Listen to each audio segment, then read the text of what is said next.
राधे राधे सभी को। एक बहुत अच्छा सा चिकनकारी का लखनऊ का बहुत अच्छा सा ये पूरा सूट लेके आई हूँ। प्लाजो में इस तरह से डिजाइन जा रही, बहुत अच्छा खुला डुला साइज है। Small, medium, large, XL, double XL, 3XL तक की दीदियां बुक करा लेना। बहुत प्यारा साइज है। पूरा इस तरह से देखो नेक लाइन में जा रहा है, पूरा स्लीव्स में जा रहा है, इस तरह से आपका बॉर्डर जा रहा है। पैंट में भी आपको देखो पूरा खुला डुला है, पैंट में भी डिजाइन जा रही। 2-3 कलर चार्ट के साथ है। एक मैंने पहना हुआ येलो, एक कलर जा रहा है ये पीच कलर, बहुत सुंदर।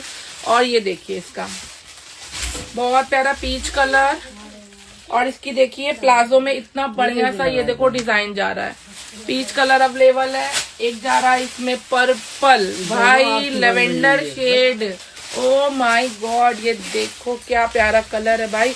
और सबसे अच्छी बात म्यानी भी है बहनों, कुछ भी फटने का डर नहीं है, प्रीमियम क्वालिटी। और ये देखिए कोई पेंट नहीं है, ये देखिए पूरा विविंग का आर्टिकल है, पूरा